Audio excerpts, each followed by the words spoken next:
Hello friends, I am Tirumurugan, the founder of Tirus IAS Academy. இன்னைக்கு நம்ம பார்க்க போற டாபிக் ரெவென்யூ டெபிசிட்.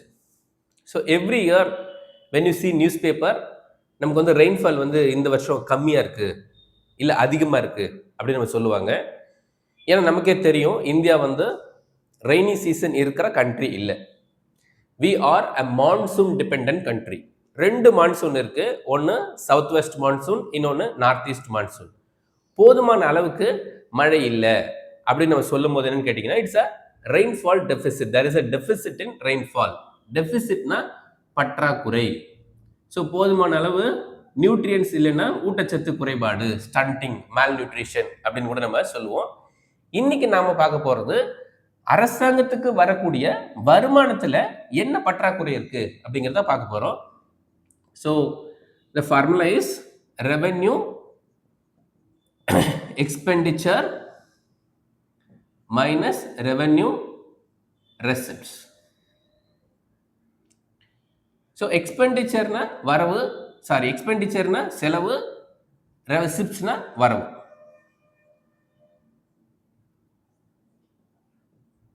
So அரசாங்கத்துக்கு என்னென்ன செலவு இருக்கு அப்படின்னு நம்ம பார்க்கலாம்.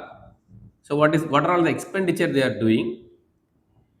So they are providing salaries to government employees, pensions to farmer employees, and they have to pay interest. So ஏற்கனவே நம்ம கடன் வாங்கியிருப்போம், அதுக்கு பே பண்ற வட்டி அதுவும் ரெவென்யூ எக்ஸ்பெண்டிச்சர் தான். அப்புறம் மக்களுக்கு கொடுக்குற மானியம், கேஸ்ல இருந்து ஃபார்மர்ஸ்க்கு கொடுக்கறது, ஸ்காலர்ஷிப் ஸ்கீம்ஸ் கொடுக்கறது, நிறைய வந்து திட்டங்கள்ல வந்து இலவசங்கள் கொடுக்கறது எல்லாமே வந்து will come under revenue expenditure.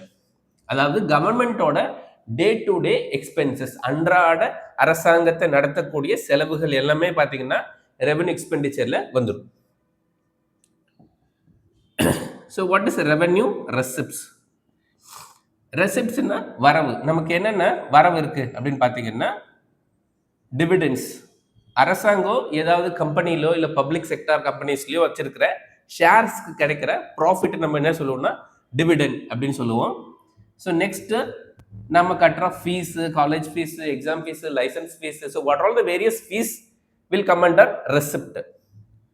So next நமக்கு வந்து இதெல்லாம் வந்து நான் டாக்ஸ் ரெவென்யூ, அதாவது வரி இல்லாம கிடைக்கிற வருமானம். வரி போட்டு கிடைக்கிற வருமானம் என்ன அப்படின்னு நம்ம பார்த்தோம்னா so we have GST and income tax. So எல்லாருக்குமே தெரியும் ஜிஎஸ்டி, எந்த பொருள் வாங்கினாலும் நமக்கு வந்து ஜிஎஸ்டி வந்து அந்த பில்லிலே வந்துடும். So it is a indirect tax. And income tax employees, professionals, service sector, private sector, public sector எதுல இருந்தாலும் they pay income tax. So இதான் வந்து அரசாங்கத்துக்கு வர வருமானம். இது வந்து அரசாங்கத்துக்கு இருக்கிற செலவு.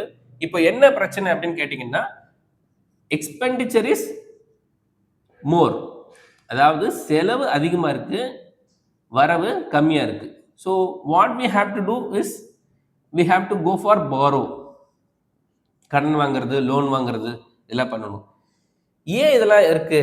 எதனால இந்த ரெவென்யூ டெபிசிட் வருதுன்னு பார்த்தீங்கன்னா பிகாஸ் ஆஃப் ஹியூஜ் சப்சிடிஸ். நிறைய மானியம் கொடுக்கறதுனால கூட இருக்கலாம்.